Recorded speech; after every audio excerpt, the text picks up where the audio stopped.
এক থোকায় দেখুন কেমন তিনটে একসঙ্গে বেদানা ধরেছে।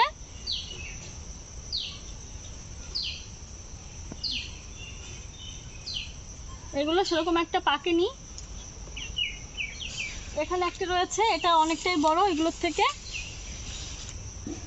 তো এটা নিয়ে যাব ছিঁড়ে বাড়িতে।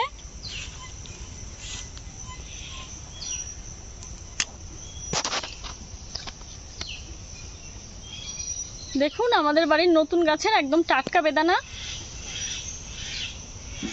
তো এটা দিয়ে প্রথমে ঠাকুরকে পুজো দেবো, তারপর আমরা খাবো। আর বন্ধুরা, আজ আমি আপনাদেরকে সাবু দিয়ে দারুণ একটা সাবুর পকোড়া তৈরি করে দেখাবো। আশা করি আজকের রেসিপিটা আপনাদের ভালো লাগবে। তাহলে আপনারাও চলুন আমাদের সাথে আমাদের রান্নাঘরে। আমি সাবুর পকোড়াটা কি করে তৈরি করছি আপনারা দেখবেন।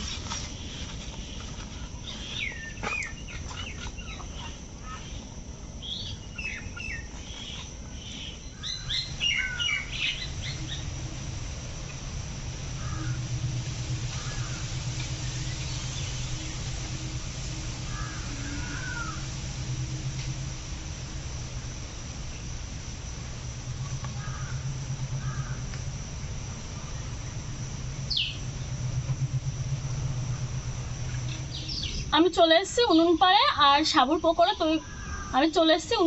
সাবুর পকোড়া তৈরি করার জন্য কি কি উপকরণ নিয়েছি চলুন তাহলে দেখে নেওয়া যায়। এখানে নিয়েছি 100 গ্রাম সাবু, এছাড়া নিয়েছি চীনা বাদাম, লবণ, কাঁচা লঙ্কা কুচি, হলুদ গুঁড়ো, শুকনো লঙ্কা গুঁড়ো, লেবু, এছাড়া নিয়েছি আমি সাদা তেল। আর দেখুন এখানে নিয়েছি কারি পাতা, আর রয়েছে আলু। আলুগুলোকে সেদ্ধ করে নিতে হবে। মাত্র এই কটা সামান্য উপকরণ দিয়েই আজ আমি আপনাদেরকে দারুণ টেস্টি সাবুর পকোড়া বা বড়া তৈরি করে দেখাবো। জল দিয়ে ভালো করে ধুয়ে নেব।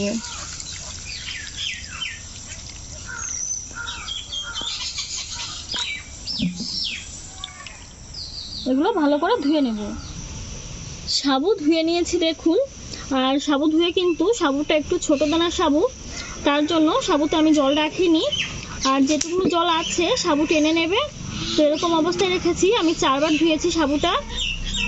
তো এরকমভাবে 15 মিনিট থাক। আমি 15 মিনিট পর ফিরে আসছি, আর ততক্ষণে আলু সেদ্ধ করে নিচ্ছি।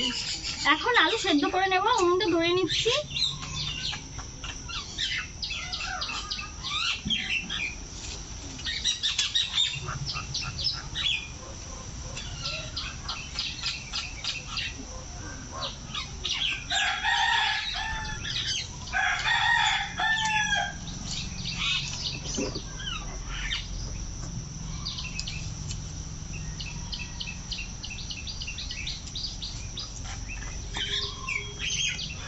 কড়াইতে দিয়ে দিচ্ছি জল,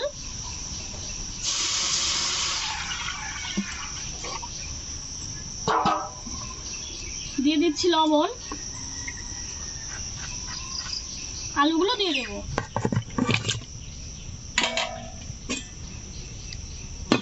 ঢাকা দিয়ে সেদ্ধ করে নিচ্ছি। 15 মিনিট ধরে আলু সেদ্ধ করলাম। এখন দেখি সেদ্ধটা কতটা হয়েছে।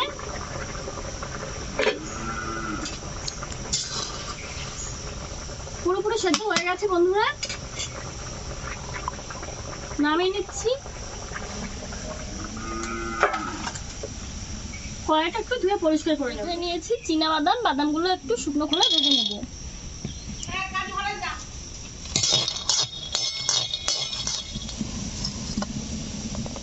বাদামগুলো আমি ভেঙে নিচ্ছি।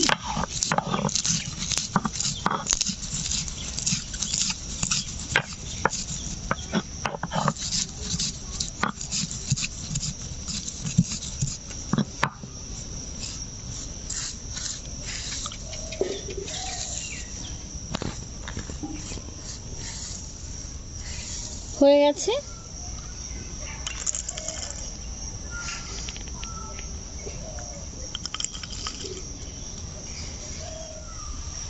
বাদাম আধা ভাঙা করে নিয়েছি।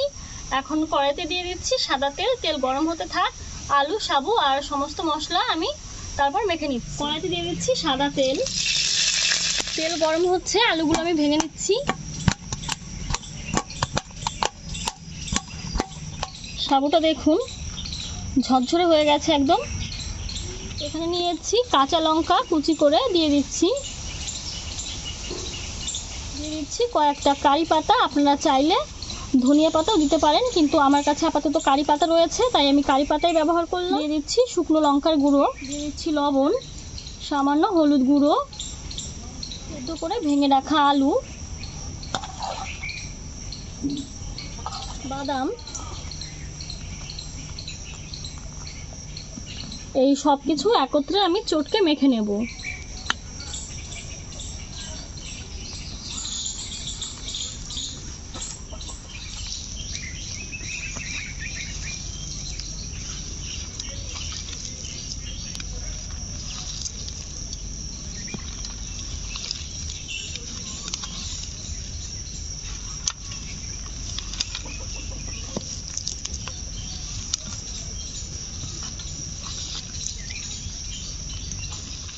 ভালো করে মেখে নিয়েছি, এখন দিয়ে দিচ্ছি লেবুর রস।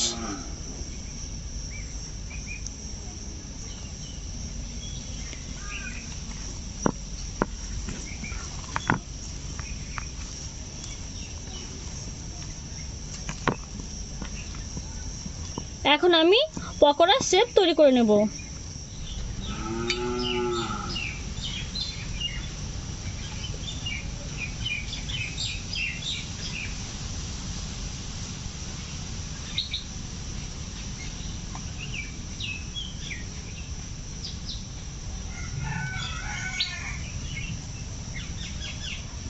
এরকম করে আমি সবকটা তৈরি করে নেব।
উনুনের আঁচ অল্প রেখে আমি আস্তে আস্তে ভেজে নেবো, বেশি জাল করা যাবে না, তাহলে কিন্তু বাইরে পুড়ে যাবে, ভেতরটা কাঁচাই থেকে যাবে।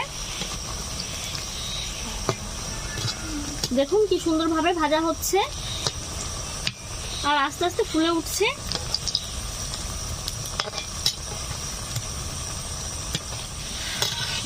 দেখুন সাবুর বড়া বা পকোড়া ভেজানো হয়ে গেছে, কালারটাও কিন্তু দারুণ সুন্দর হয়েছে।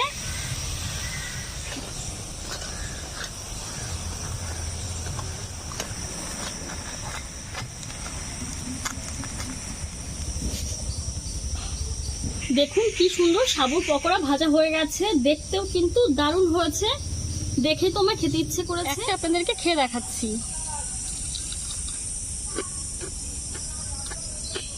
দারুণ কুরমুয়ে হয়েছে, আপনারা কিন্তু আওয়াজ শুনেই বুঝতে পারছেন।